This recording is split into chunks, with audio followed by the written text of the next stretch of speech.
Good evening.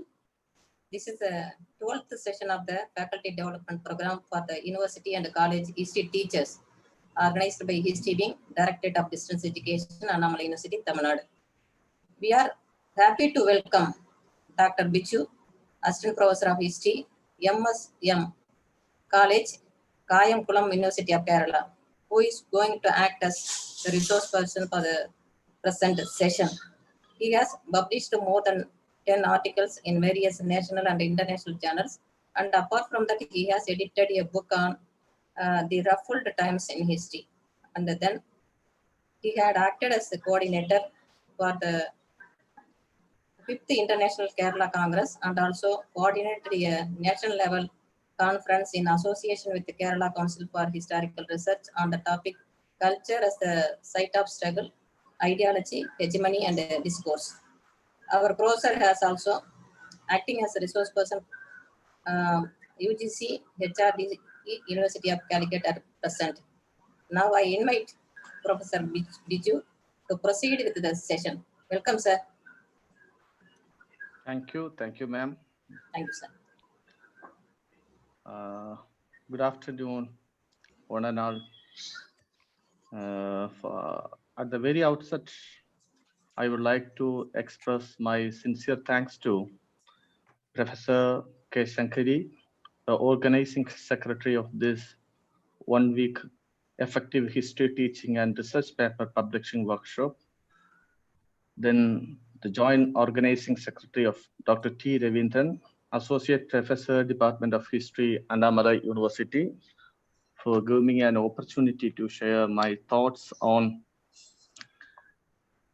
effective history teaching in a different epistemological positions. Anyway, I also extend my sincere thanks to all the faculty members of Annamalai University, and directly enter into my topic. Actually, to effective history teaching, I think in the last few days, you have been engaging different classes on the basis of this effective history teaching. But as a teacher, I try to analyze the topic in a different position. For example, as a part of history teaching as well as history researcher, we have been traveling across the nations, always across the different nations or across India also. As part of our traveling, we have been found certain historical monuments in the form of the temples, the church, the mosque, and at the same time the forts, the fort, then different types of historical monuments we have been visiting. And at the same time, as part of the study tour also, we have traveled across the nation. Then, whenever a history teacher who has visualized a particular historical monument, not only in a commonsensical view, because a history teacher view is always on the basis of a historical penetrative view. That is very important. The historical penetrative view is very important as far as in the sense of a history teacher to compare with other teacher. For example, if you are traveling, you are watching an old temple or a mosque or a museum, certain people, first of all, they try to visualize, they try to look upon only the aesthetical sense or the aesthetical beauty of that particular historical monument. Then who constructed this temple or who constructed the mosque, etc. These types of simple questions were asked by the common people or any other faculty members. But instead of focusing that type of questions, a history teacher should raise different types of understanding. That is the way in which the historical knowledge is inculcating in the care of the students also. That is very important. One of my incidents in the last January, along with my students and faculty member, we had visited the famous temple, Chinna Kesava temple at Belur in Karnataka. For understanding the architectural peculiarities of that particular temple,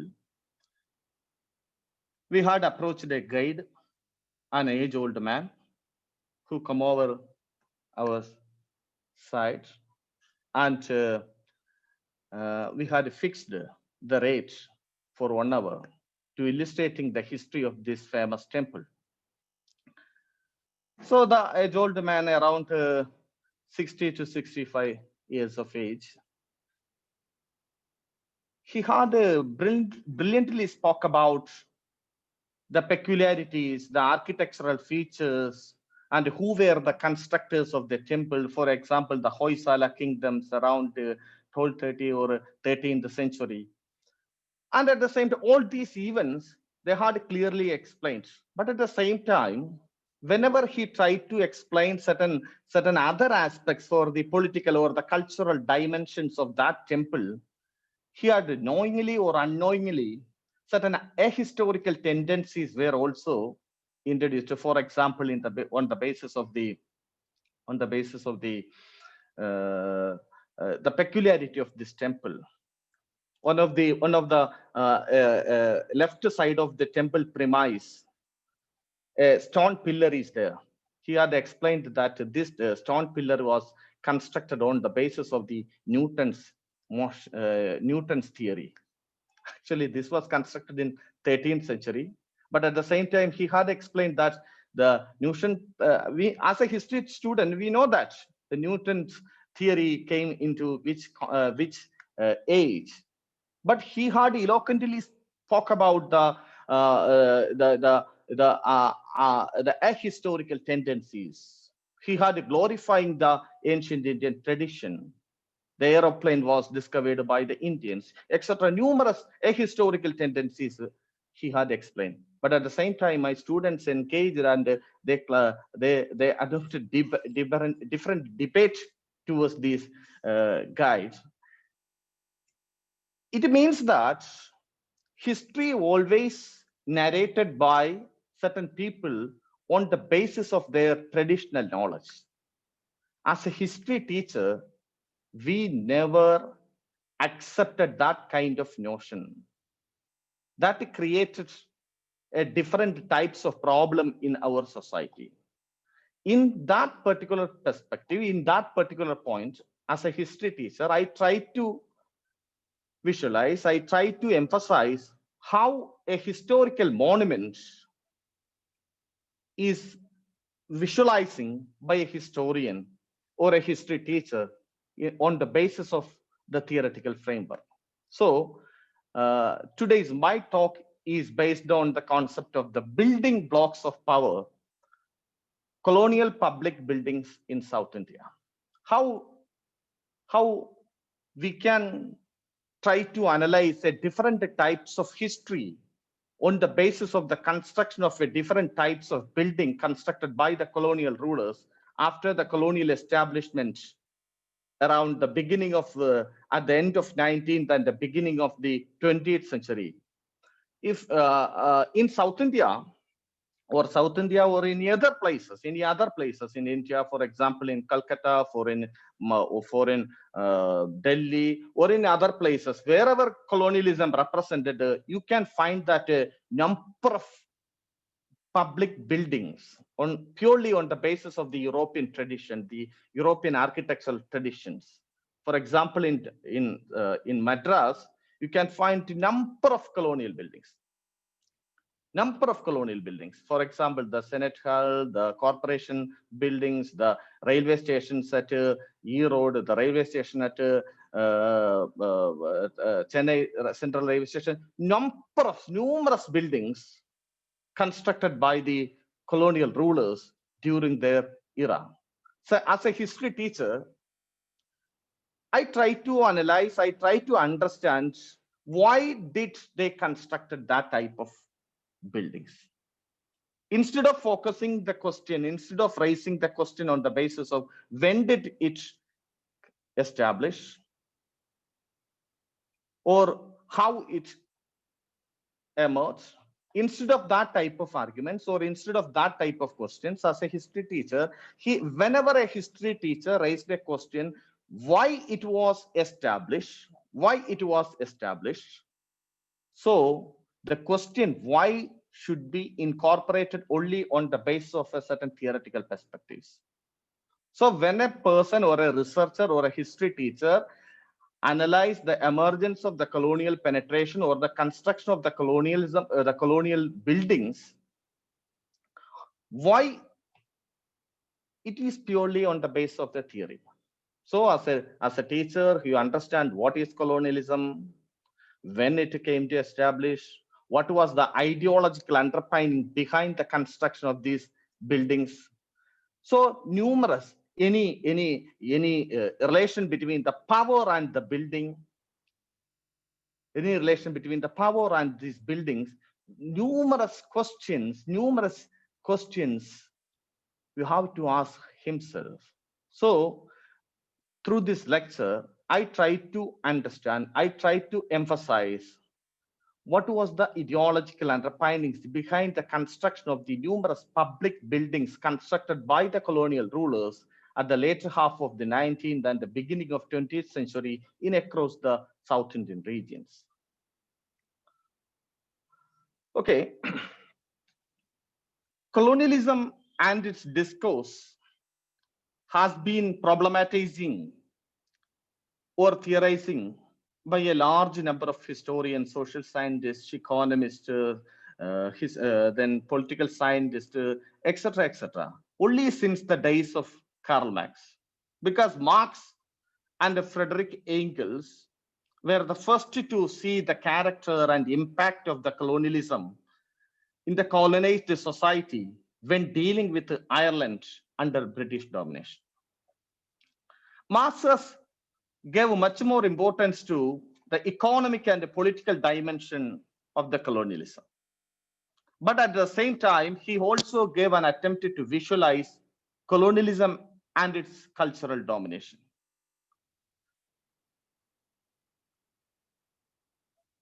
Colonialism and its cultural domination. Karl Marx, in his magnanimous book, The Communist Manifesto, it was published in 1848.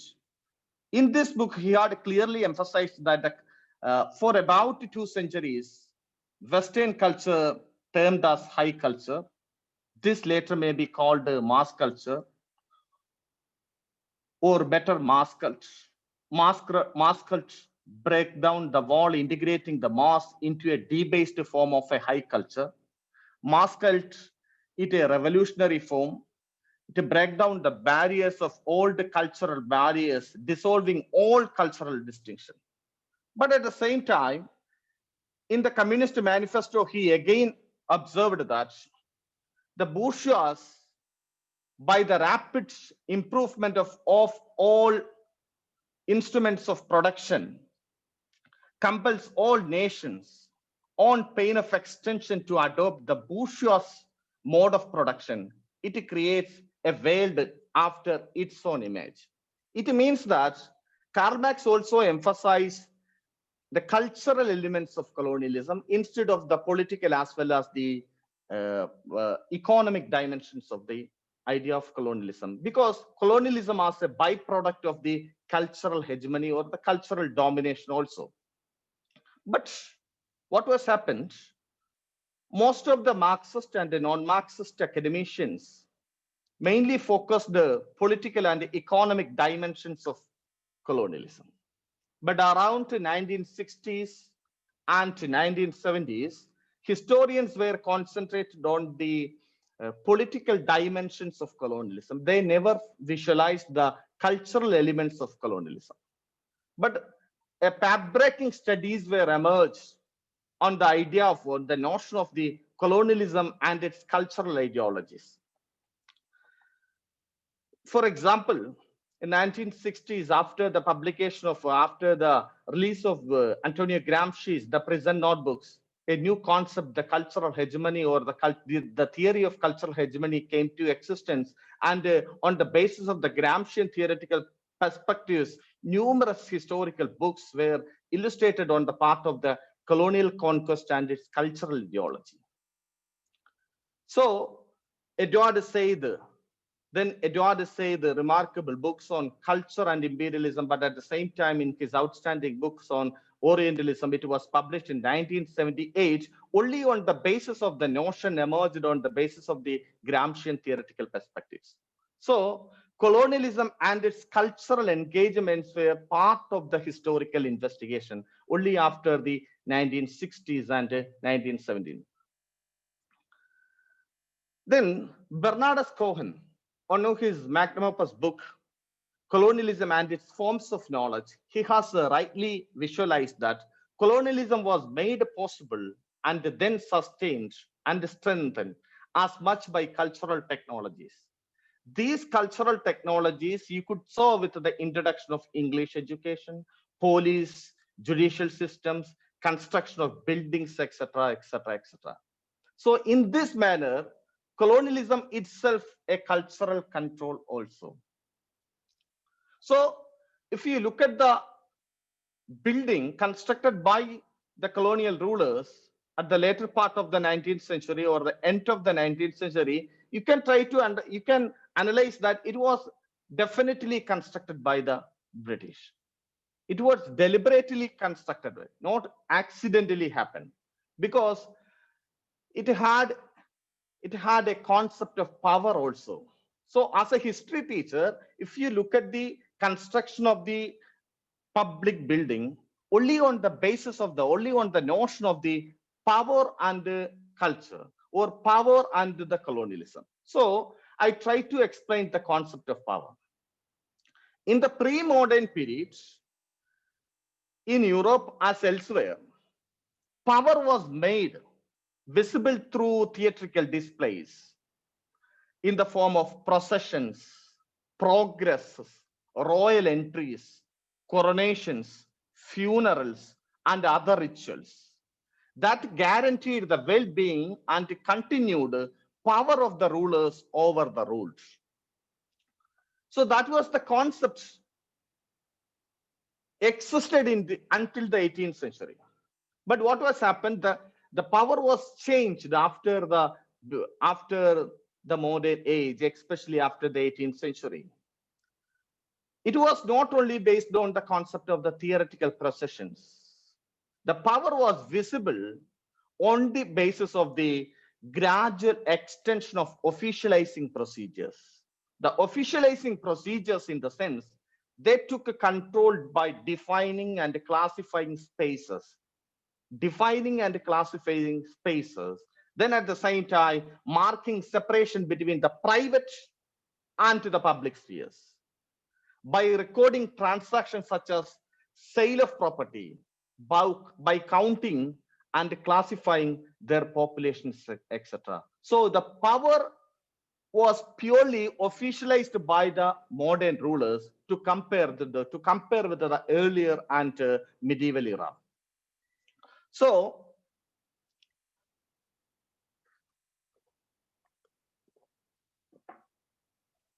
Michel Foucault,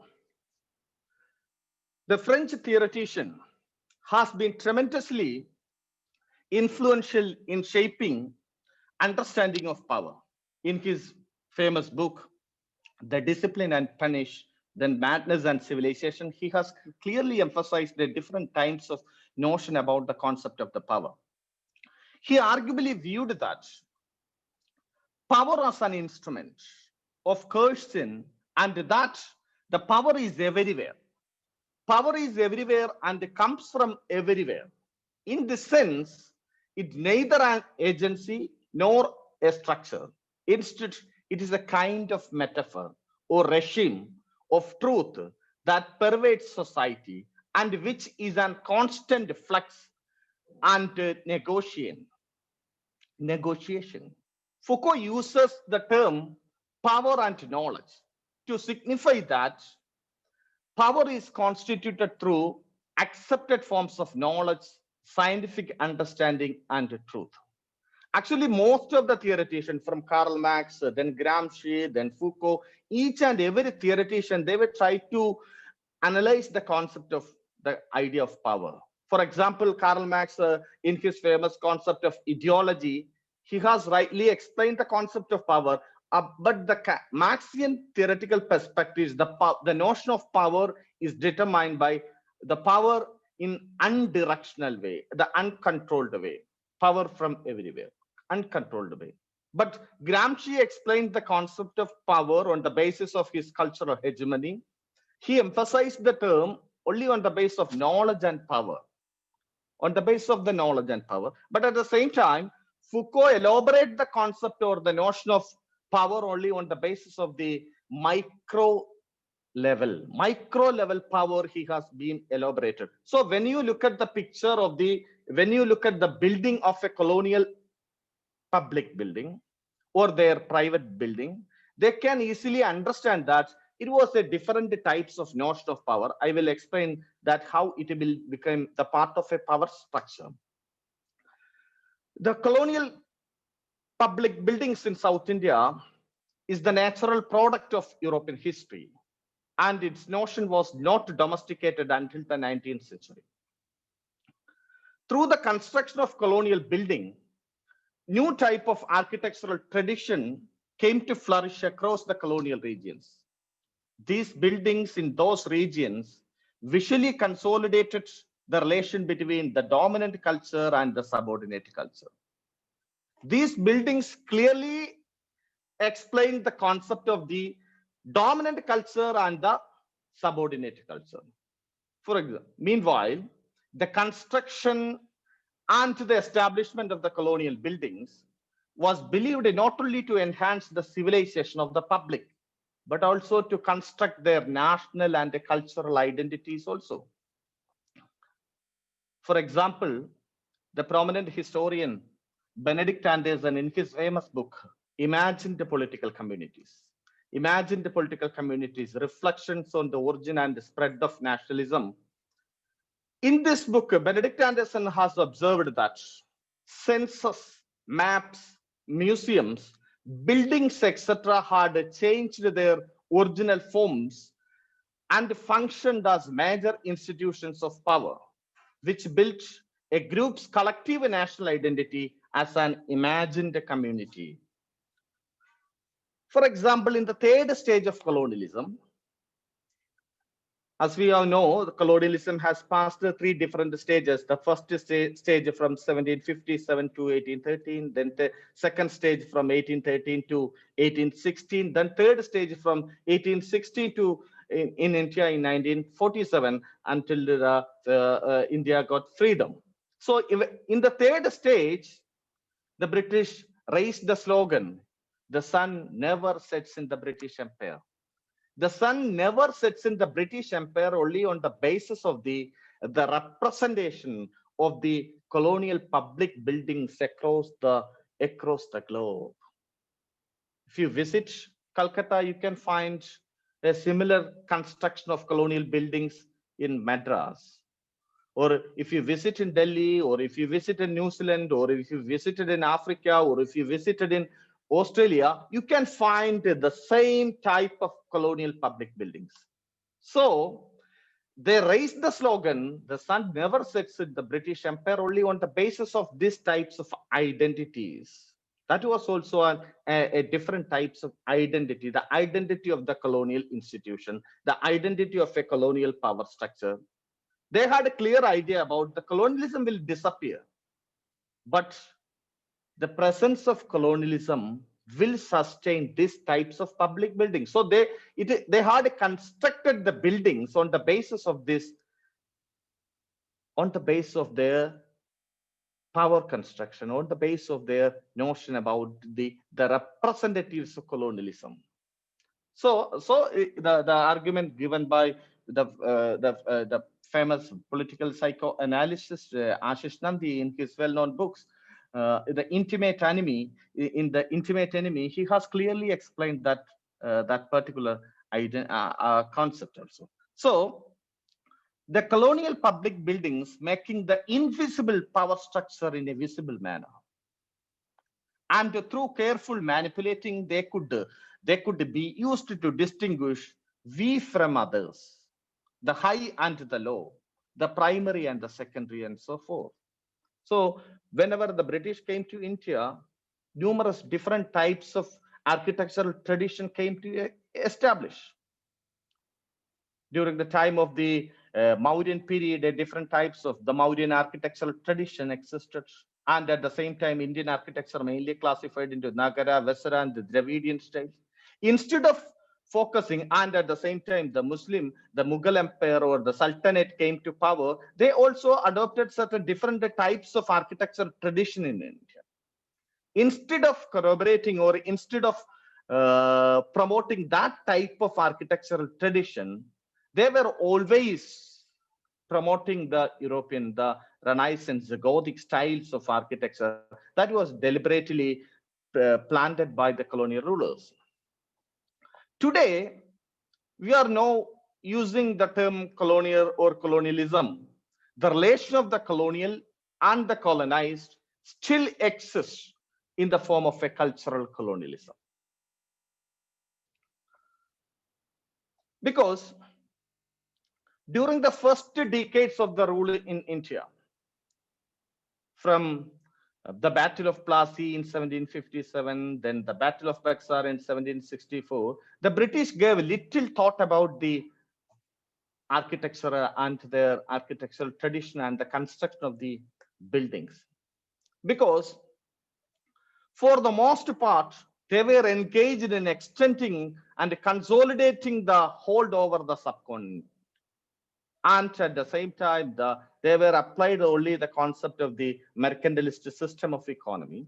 So they didn't spend their money for constructing these types of identities also. Their main intention was to extend their power and domination towards the nook and corner of this region. But in the presidencies of capitals, for example, in Madras or in Calcutta or in Bombay, where only during the early years of the British rule adorned the buildings of some architectural distinction. Each of its massive forts, the seat of colonial government. Within the fort, the mercantile offices, the civic buildings, the churches, the clubs, etc. Instead of these buildings across only the massive fort, they didn't promote the construction of the massive structure across the region. Only they constructed the temple, the churches or the clubs only in the premises of the fort. But when they developed the construction of the massive and numerous public buildings were started only after certain historical process. The first important reason for the construction of the massive public buildings or the British engineering works were started only after 1813. What was happened in 1813? In 1813, the British Parliament passed the famous Charter Act. In this Charter Act, the British Parliament reduced the power of the English East India Company. At the same time, actually, before the passing of the Charter Act in 1773, the Regulating Act, they had reduced the power of the English East India Company. Then, through the 1784, the Pitt's India Act, they had also reduced the power. But in 1813, the Charter Act not only reduced the power of the English East India Company, the British Parliament had given permission to the numerous capitalist class to come over the India and gave permission to trade as well as the factories and the establishment of other types of activities, for example. And at the same time, numerous Christian missionaries also came to India. Numerous Christian missionaries also came to India only after the passing of the Charter Act of 1830. Then a huge number of British capitalist class come over the land. And at the same time, the colonialism was extended in the nook and the corner of the nation. For example, new type of industries were started only after 1813. The forest regions, they were adopted a different types of industries. The plantation crops, the plantation industries were started in India after 1830. Numerous capitalist class came to India. So the colonial elite class, they demanded their colonial style of life. They always adopted the colonial style of life. So the construction of buildings was started. Numerous buildings were started only after 1830. Then at another important incident in the form of the Waterloo, the famous Battle of Waterloo in 1815. After the Battle of Waterloo, the British, they had realized they were the masters of the world. Whenever they realized that they were the master of the world, they adopted, they modeled the great Greco-Roman civilization as the model. Because one of the most important aspects of the Roman civilization was wherever Roman civilization represent, wherever they represent, they had emphasized their identities in different ways. For example, in India, the Gandhara school of art represented a different types of notion. So wherever the Roman conquest, wherever the Roman expedition extended, they had clearly identifying their laws. They had remarks their identities in different ways. So Britain converted or transplanted the idea of an empire force. They were also imbibed the concept given by the Roman Empire. Then a central public works was established in 1854. A decade later, the consulting architects were appointed in each of the provinces, and the government set out on foot a building program, military cantonments, and the civil stations across the face of India after 1854. Then at the same time, the revolt of 1857 was yet another important reason for the construction of the numerous building program. As you know, as a history teacher, you have a very clear-cut idea about what was happened in the revolt of 1857. The prominent Indian Marxist historian Irfan Habib, one of his article, History from Below, he has rightly quoted that, he has rightly remarked that it was one of the biggest anti-colonial movement in the world. But what was happened after the revolt? After the revolt, the power was transformed. The power from English East India Company to the British Parliament on the basis of the Act of 1858. And at the same time, as the Queen's proclamation, the power was transferred from English East India Company to the Queen Victoria. As per the Queen's proclamation, Queen became the Emperor of India. But at the same time, the Act of 1858, the Parliament became the power center of India. The power was transferred from British Parliament to as well as the British Queen. So for the representative of a British Parliament, the Secretary of States came to India. And at the same time, in 1860s, the capstone was Disraeli's proclamation in 1877, Queen Victoria as Empress of India. This act, nevertheless, at once defined and inaugurated Britain's self-conscious presentation of itself as an imperial power. So the white garrisons was substantially increased and a comprehensive network of railways was laid down. So in the post-mutiny reconstruction, the Britain as an imperial power adopted the policy of new imperialism, first took up in India in the 1860s and 1870s. That was the typical example of Disraeli's proclamation of 1877, the Queen's Victoria as Empress of India. For installing that they had conducted a huge meeting in the form of the Delhi Darbars. The Delhi Darbars of Imperial Darbars in 1877, Queen Victoria, then 1903, Edward VIII, and in 1911, George V. Through these Darbars, the Queen or the British King became the rulers of India. So colonialism transplanted it to an empire force. So the effective imperial rule required not only troops and expressive symbols, but knowledge. Throughout the late 19th century, the British sought to comprehend and thus to control the people and their past. In India, this was based on three fundamental principles. For example, they construct the empire to understand the people. To understanding the people or to knowing the people, they had introduced the census. The first census came to establish in 1872. Then the Archaeological Survey of India, it was established in 1861.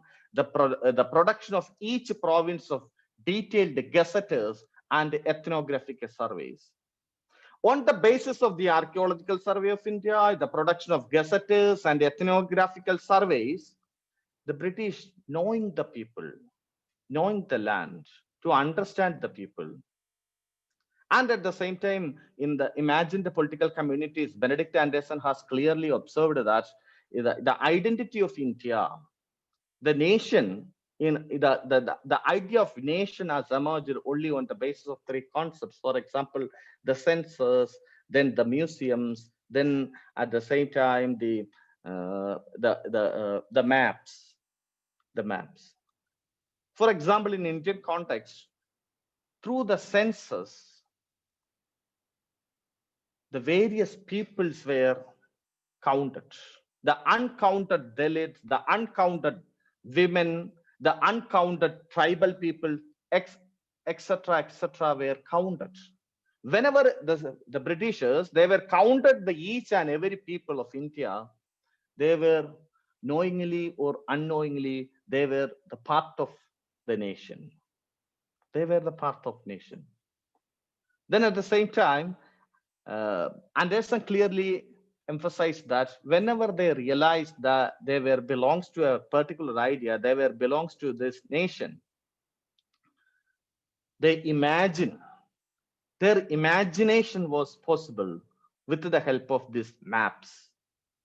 With the help of these maps, the British people, the British administrators, they had prepared the maps of India with the help of the cartographers. So on the basis of these maps, they identified their nation. And at the same time, the Archaeological Survey of India, various activities, they were known to people. They digging certain places. They identified numerous temples. They were deciphered the Mauryan inscriptions and try to realize different types of history of the Mauryan history, then the Gupta Empire, numerous, and at the same time the Archaeological Survey of India, and at the same time the ASI, the famous Harappan civilization, were also discovered. So it had created different types of knowledge about the past of India. And the production of each province, a detailed gazetters, they accumulated various types of knowledge towards the people and their fauna and flora. And they had also conducted the ethnographic surveys there also. And all these ideas, they were exhibited in the different museums. Whenever a person who had visited these museums, if she or he can understand the ethnographical background of India, the archaeological remains also explains the background or the cultural heritage or the cultural values, the way in which the concept of nation was emerged. But at the same time, Benedict Anderson has clearly emphasized that this knowledge also created different types of power. During the time of colonialism, they had exhibited all these architectural or the archaeological remains one by one. But at the same time, the last, they were exhibited the European identities also. Because to compare with these artifacts, that was more and more finished, and at the same time, more or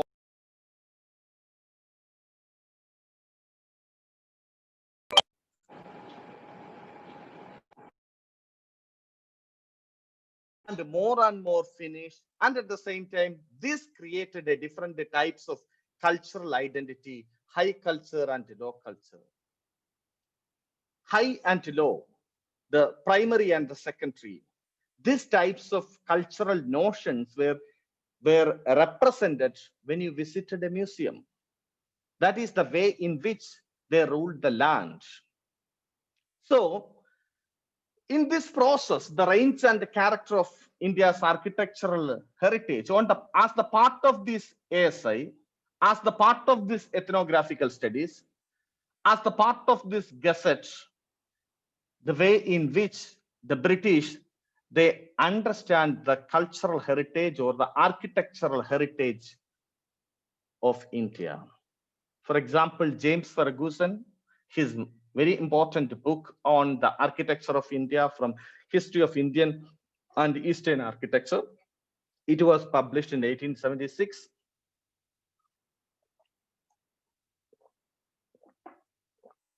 It was in 1876. And James Ferguson, as an indigo planter, came to India, but he was more interested on the traveling. He traveled across the land.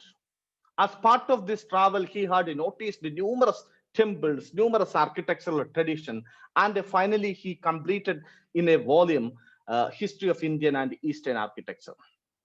So in this book, the British identified the architectural traditions of India. In 1865 onwards, they were appointing the consulting architects. The consulting architects were appointed in each of the province. And at the same time, the architect schools were started. John Lockwood Kipling, the father of Rudyard Kipling, he was appointed as the first professor of the architecture. In 1865, he wrote an article, Indian Architecture Today. In this article, he has rightly observed that within court, the highly centralized departmental system, which prescribes all forms of buildings in uniform pattern. So in 1865 onwards, they were trying to introduce a different types of architectural tradition in India. A uniform pattern of architecture tradition as the hallmarks of the British architectural tradition.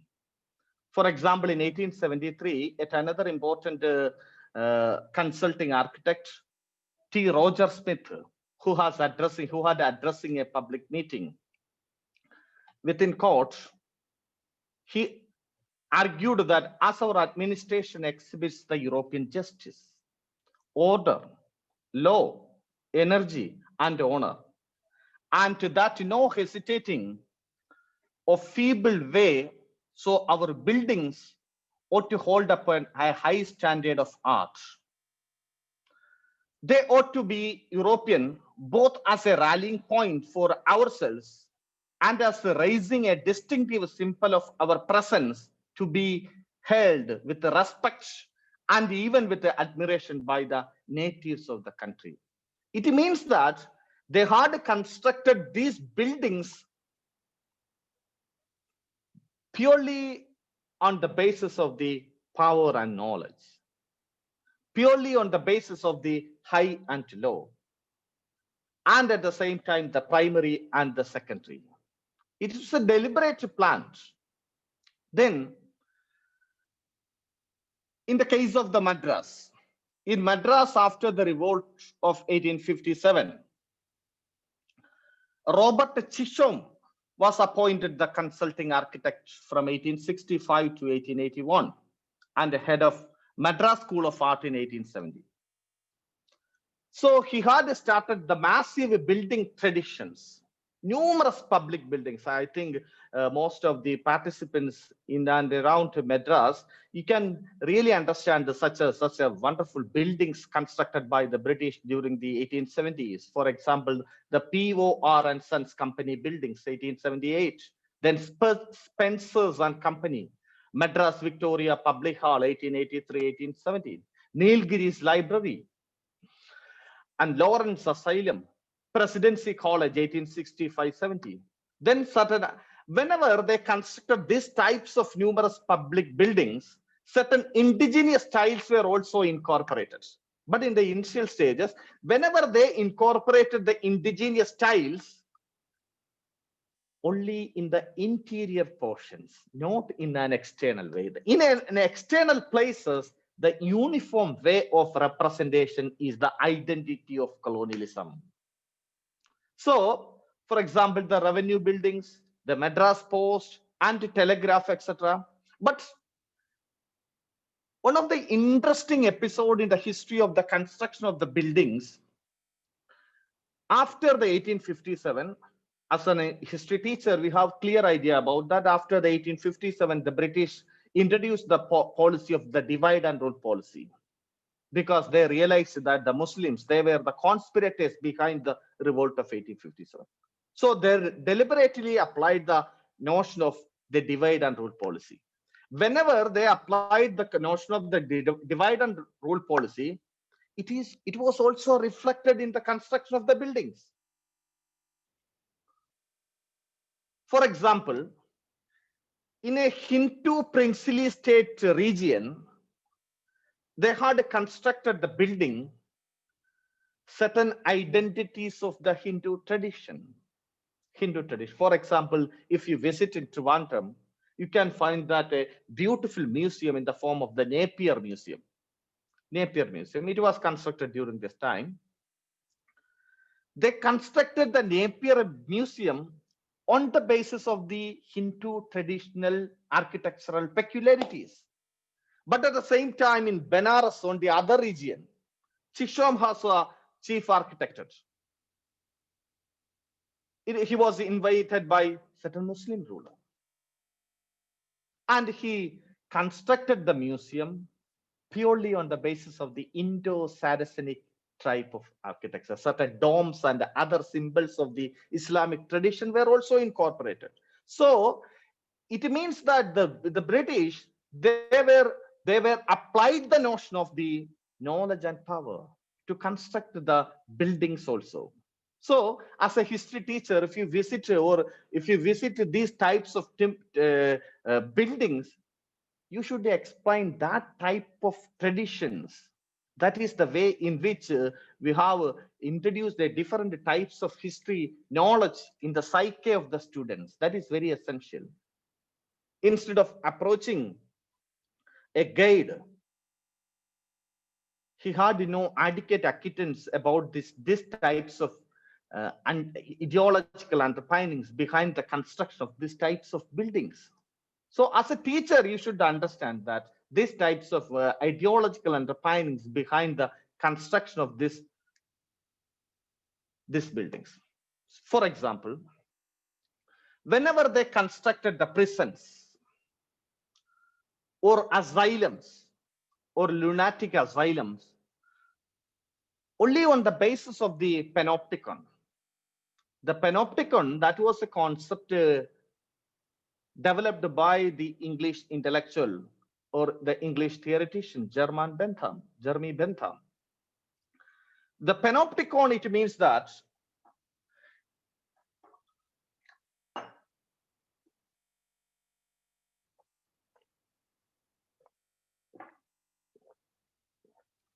The Panopticon is an architectural form of such prisons and asylums as a system of power-based surveillance, where individuals are brought under what Foucault called the eye of power, is to be found in the English intellectual Jeremy Bentham in 19th century. The Panopticon is a prison in which all the inmates and all of its internal spaces are subjected to inspection by the directive staff.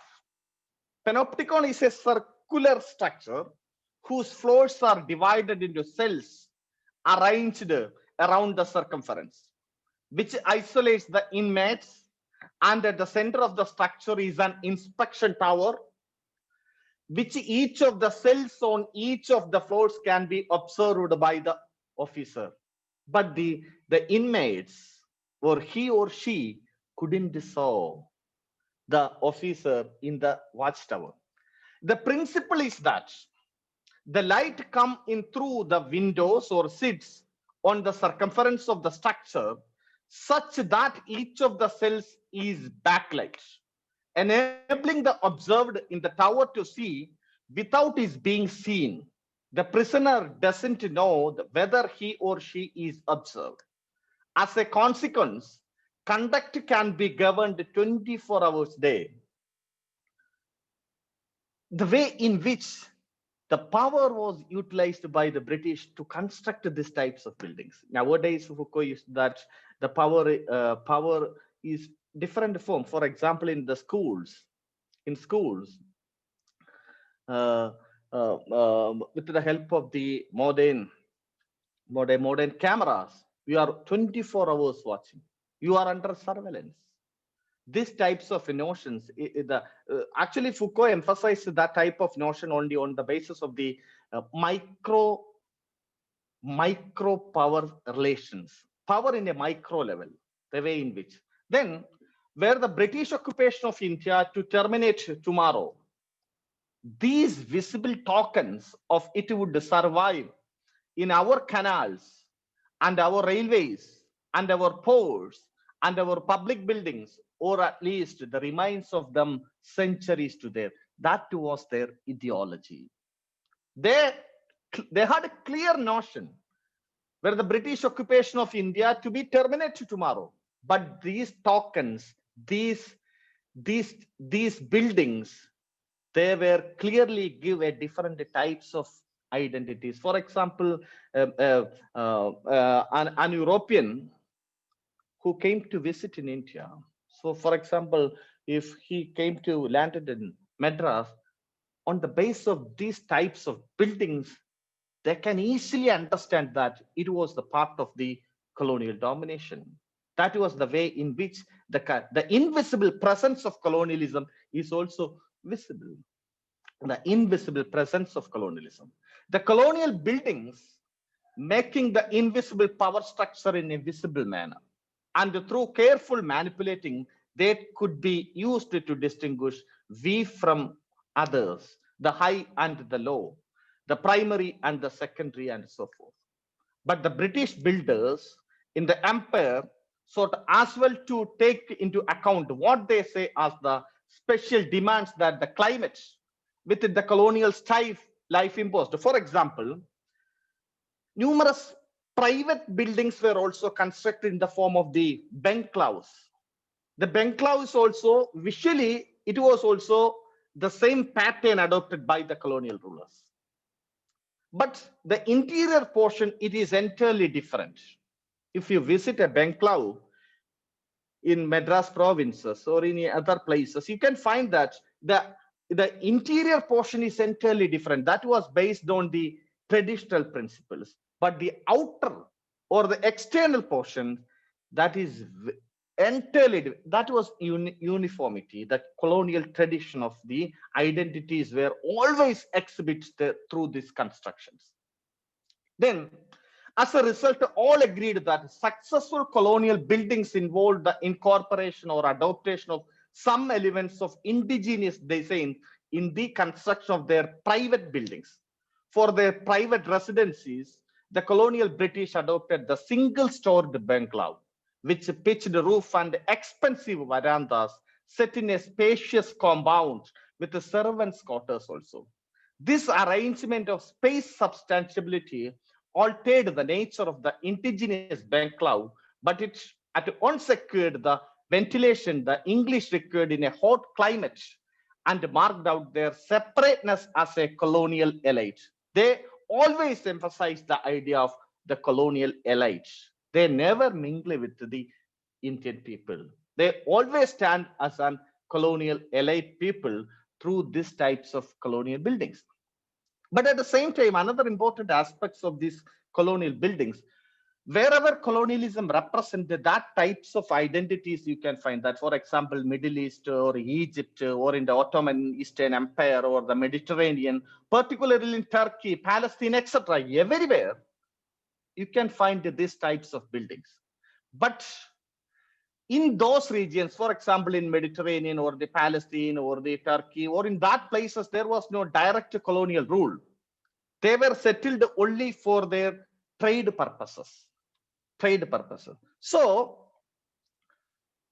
certain historians claimed that that type of, it means that in the absence of a direct colonial rule, they also constructed similar types of buildings in the form of churches, in the form of clubs and certain small buildings. That was known as informal imperialism.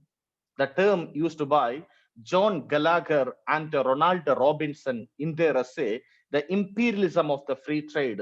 It was published in 1953 in EPW, Economic History. Sorry, not EPW, Economic and History Review in 1953. Then later, a band of academicians used the term the informal imperialism. Eric Hobson also used the term informal imperialism in his well-known books, The Age of Capital. But instead of analyzing these types of notions, one of the greatest theoreticians of France, Pierre Bourdieu,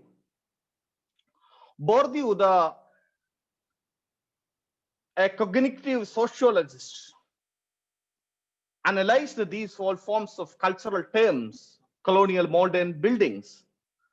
Practices could be regarded alternatively. Bourdieu called that a field of production.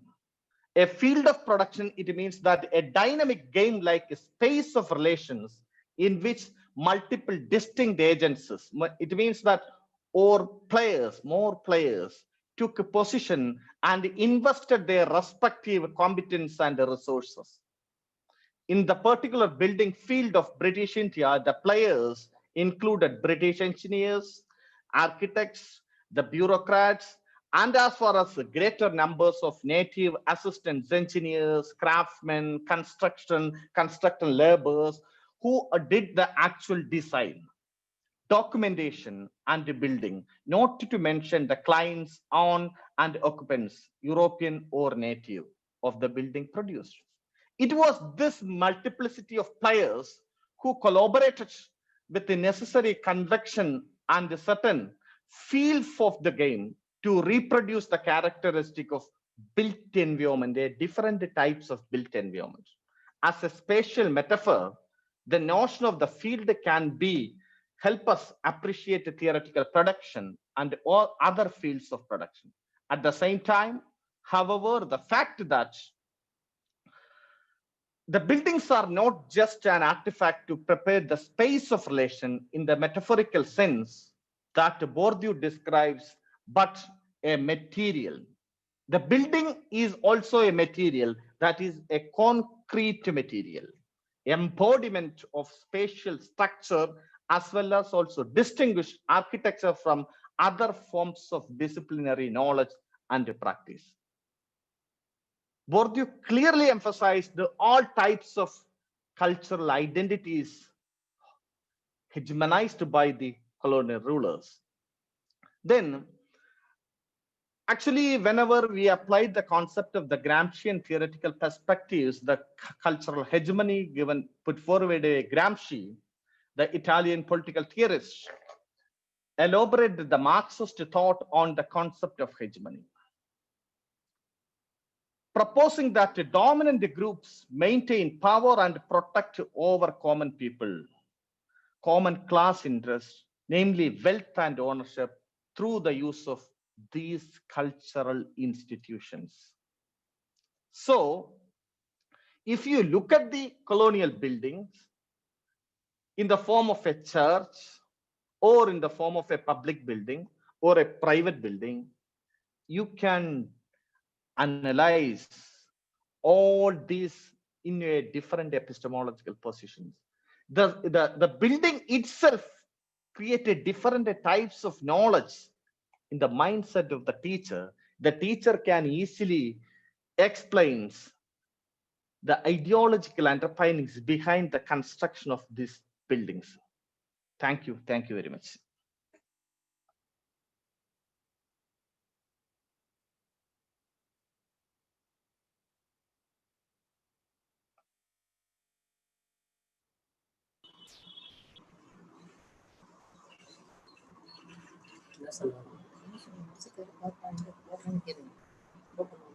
Sir, can I share the screen? Yes. Okay.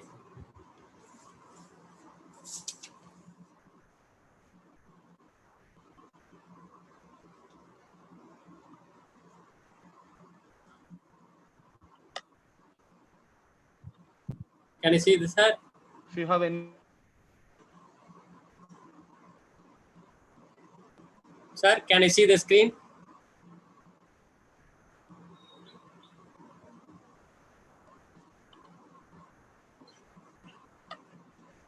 Sir?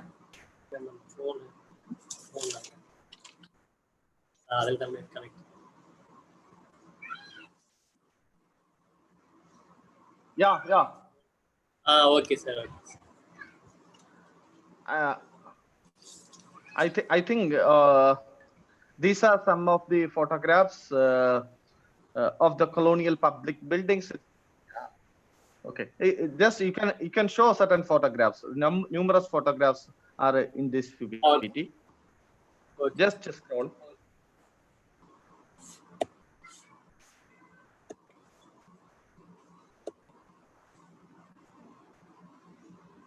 Sir?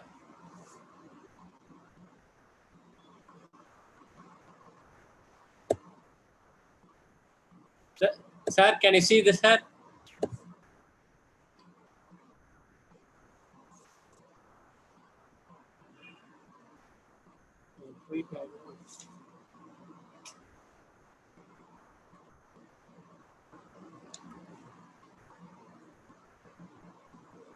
Sir?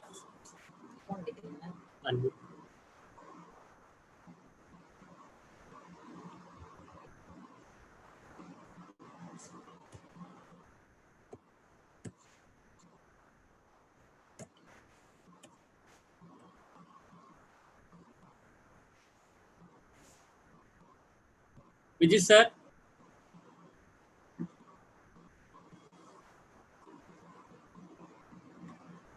Now you can unmute, sir. You can unmute. Okay. Now it's okay.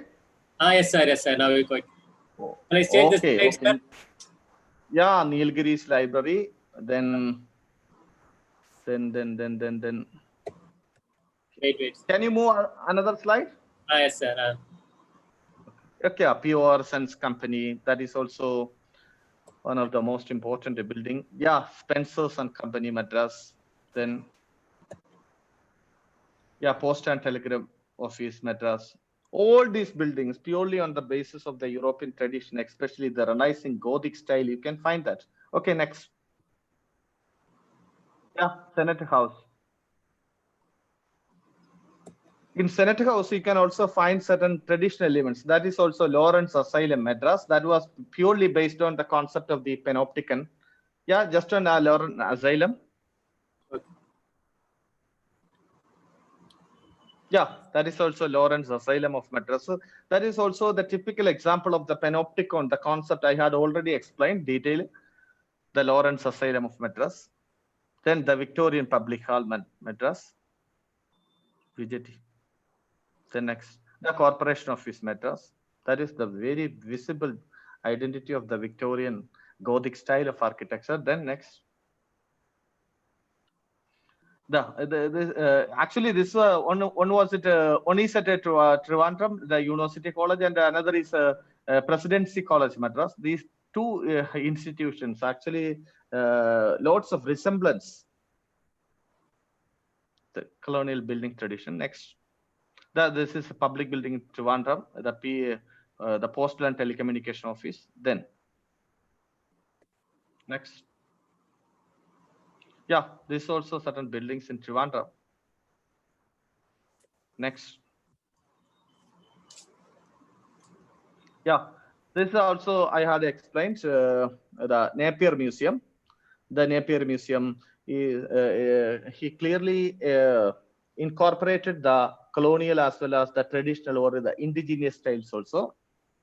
Then the Science and Technology Museum. Then the Arts College, Trivandrum. Yeah.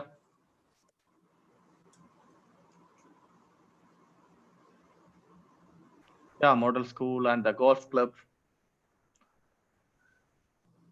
If you visit all these places, you can really understand that the VJT Hall Trivandrum and the church in Trivandrum, Palayam Church, all these buildings purely they were incorporated the colonial manners and the colonial tradition, the Gothic styles of traditions. Okay, next.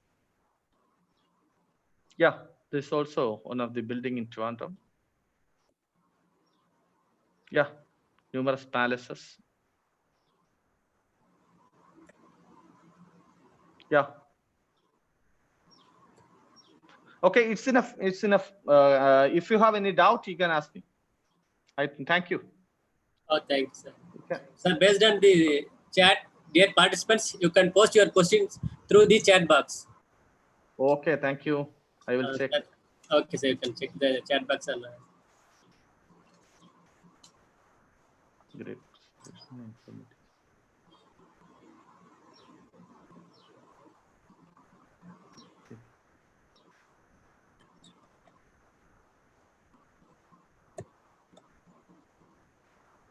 Dear participants, you can ask your queries through the chat box. You can post your queries.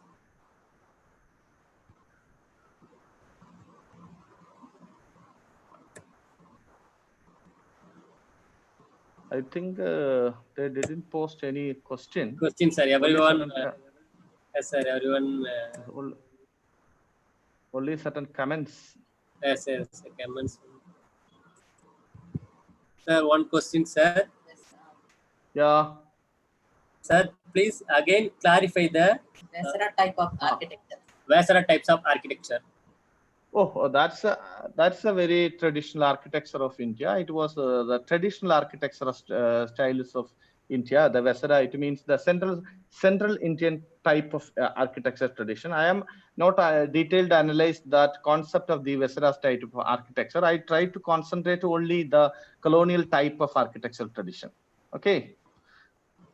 If you understand the details of the Vesara type of architecture, you just refer the book of yeah, sorry. Yeah, if you understand more idea about to Vesara style of architecture, you just refer the book Indian Architecture by Percy Brown.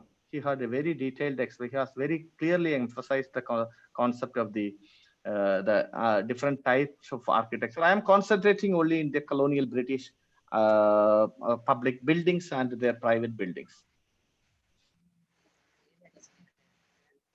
Then any more questions? No. One more question is there, sir. Shravan Kumar. Yeah. That is can you read that question? Yes, sir. Yes, sir. Sir, the query is from Shravan Kumar. I thought of asking whether ribbon building in Chennai comes under colonial resemblance, but my question was answered through the pictures. So okay. Ma'am, can you once more? I couldn't clearly. I can't hear properly. I can't. I thought of asking whether ribbon building in Chennai comes under colonial resemblance, but my question was answered through the picture shown. Already he got the Okay, answer also, I sir. thought Using whether picture, Ripple yes, sir. building in Chennai comes under colonial resemblance, but my question was answered through the pictures. Okay. And next one question is how many Yeah. architecture types used colonial in India? How many? Architecture types used colonial in India. How many? It means that Architect types used colonial in India. Yeah. The colonialism, they had applied only one type of architectural tradition purely on the basis of the European Gothic style of architecture. That was the Renaissance types of architecture. That was the identity of the European colonialism. So they were in certain times they were constructed the buildings purely on the basis of the Gothic styles, but at the same time in the internal construction of the buildings or the inner portion of the building, they were incorporated the indigenous buildings. Because why did they construct the indigenous methodologies or the indigenous techniques? Because they demanded the colonial elite life only on the basis of to adjust the climatic condition of the colonial land, especially in India. They were also utilized the certain indigenous traditions were also incorporated to construct that type of buildings. Okay. Okay, sir. One more question, sir. Yeah. So for the concern of colonial architecture of school, jail, etc. in India, why did these were similar or there has been similarity? Similarity. In the present situation, yes, we still follow colonial construction. Okay, very good question. Did the markings provide mark for the Indians to contribute to our? Okay, that's also a very good question because so far the concern of colonial architecture of school, jail, etc. in India, why did these were similar or there has been a similarity? So far the concern of colonial, just wait.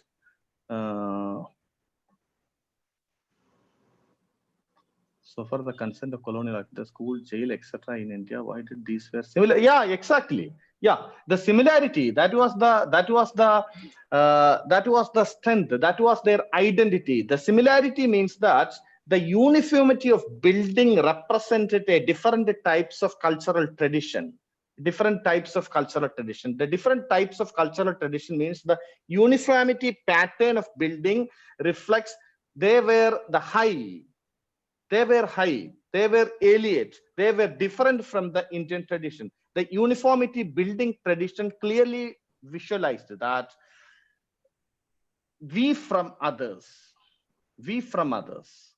and at the same time, it created a different types of perspectives also, because it always stands for the unique type of cultural tradition. If you visit any other places, for example, in Africa or in Australia or in New Zealand, you can find these types of building because the uniformity as the hallmarks of colonialism. They constructed the buildings purely on the basis of the uniform traditions. The uniform traditions were constructed purely on the instructions of the British colonialism, because Britain constructed these buildings purely on the basis of the Roman traditions. They imbibed the idea purely on the basis of the Roman tradition. So whenever they constructed these buildings, purely they on the representative of empire, the representative of an empire, that was the invisible presence of the British colonialism. Okay. Then any more?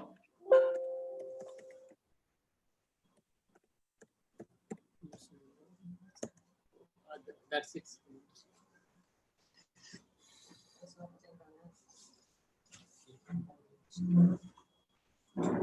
Sir? Yeah, I see the new secretariat to be constructed in Telangana, somewhat the rulers of Nizam and the colonial style. What the rulers of colonial style. Next one question, please. Social impact of the construction of building. Thank you. Okay, then there are two more questions. the Nizam, the question related to Nizam. Why did the Nizam, especially the question?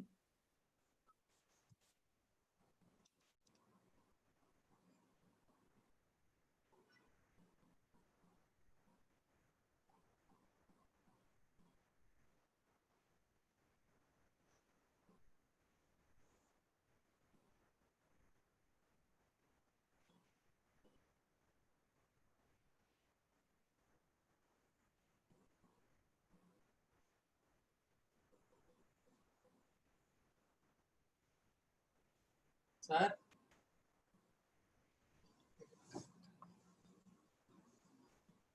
Sir, can you?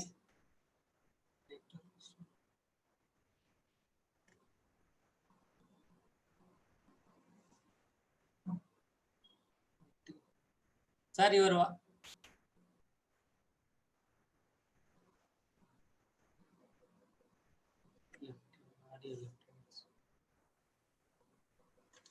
Hello. sir. Hello. Now Can you only hear you me? are audible, sir. Yes, sir. Okay. Yes, sir. Okay. Okay. Yeah. Yeah. You can answer. Can you read the question once more? Sir, can you read the question once more? I can't read properly because I am using only with my mobile phone, so it's lots of limitations.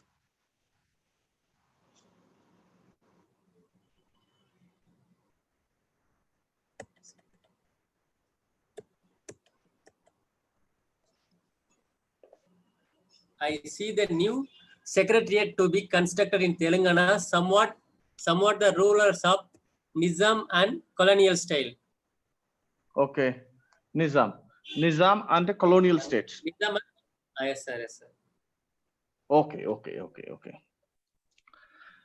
Yeah. I had already emphasized that after the revolt of 1857, the British, they introduced a different types of rule in India because the Britishers were transplanted the idea of, they introduced the idea of an empire force, or they were an empire builder. So with the proclamation of Disraeli's Queen Victoria as the Emperor of India, 1877, 3 darbars were constructed by the British. Through these darbars, the darbars were conducted in Delhi. Eric Hobson, in his one of his most important edited book, The Invention of Tradition, in that book, one of the chapter clearly explained the concept of the Delhi darbars. It was written by the prominent historian Bernardus Cohen. He has rightly remarked that these darbars, it created different types of power relation between the empire and the rulers of India.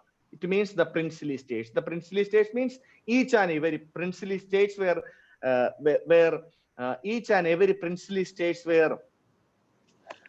invited to participate these darbars. And the darbars hall was designed by Rudyard Kipling's father, John Lockhart Kipling. And this the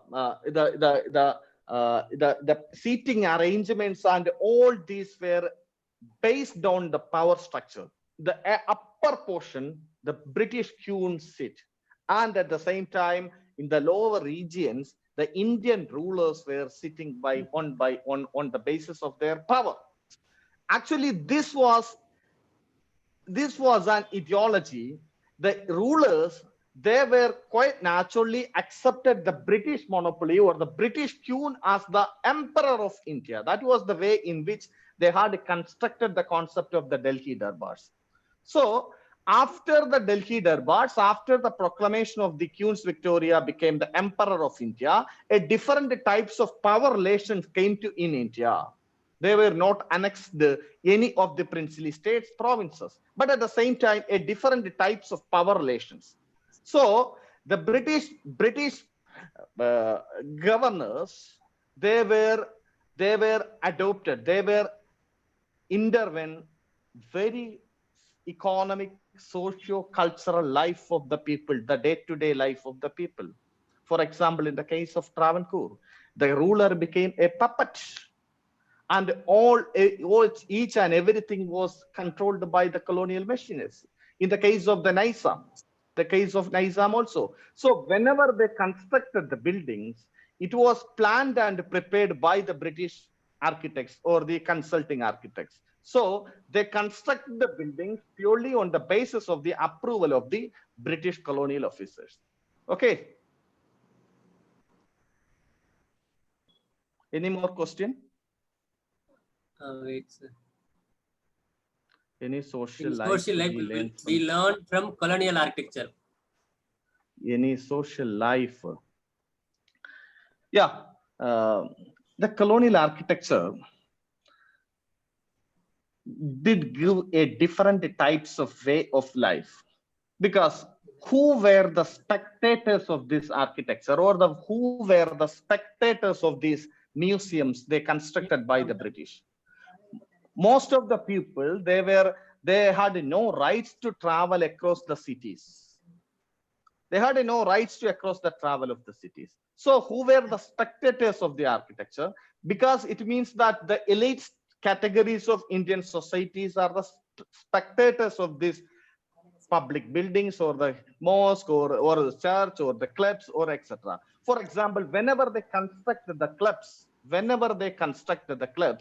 after constructing the clubs, in front of the clubs, they had introduced a notice. In that notice, they had clearly illustrated that the Indians and the dogs never enter into the premises of the club's premises. Though it means that it created an elite platform of the only colonial rulers. That was the way in which they ruled the land with the help of their ideology, their power and power relations. They maintained their power relations on the basis of these types of social hierarchies. Colonial buildings. Yeah, one more question. Yeah, wait. Colonial architecture was space for trees and park also. Trees, buildings are more strength, and these are naturally very good question. That's also a very good question, because the colonialism redesigned, reconfiguring the aesthetical sense of Indians. The aesthetical sense of Indians, not only the Indians, they introduced the different types of reconfiguring the nature. For example, a colonial buildings was, most of the time they were constructed, the buildings in the raised platforms, in the raised platform place.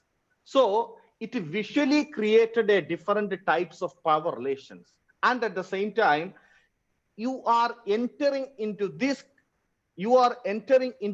premise only after walking 500 or 1 kilometer walking distance from main street to that places.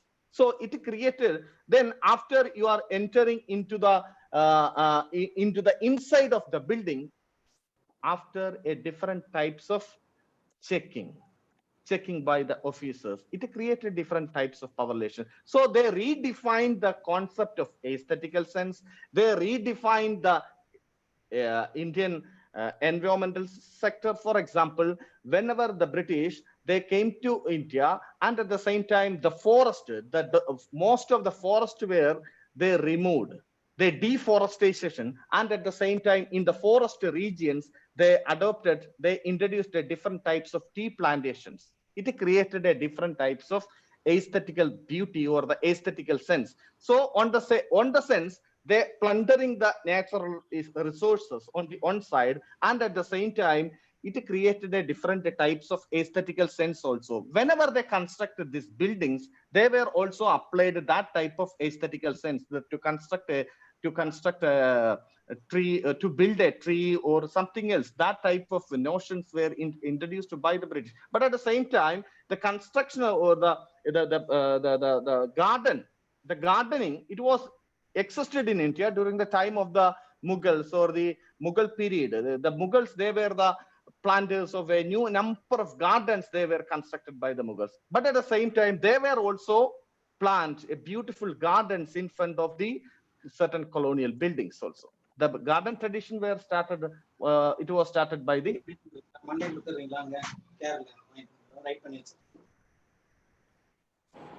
it was started by the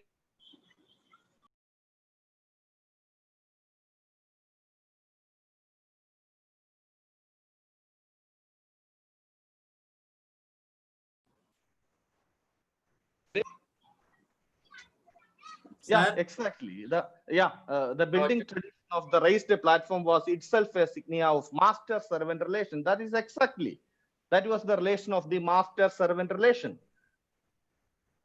If you visit a particular colonial building tradition, you can find that, for example, in a private bungalows of the British colonial bungalow, you can find that a type of master-servant relation. Through the buildings, they were also constructed that type of notions also. I had already emphasized that the high and the low, we from others, and the primary and the secondary, these types of notions were always associated with or established by the British through the construction of their buildings. Okay.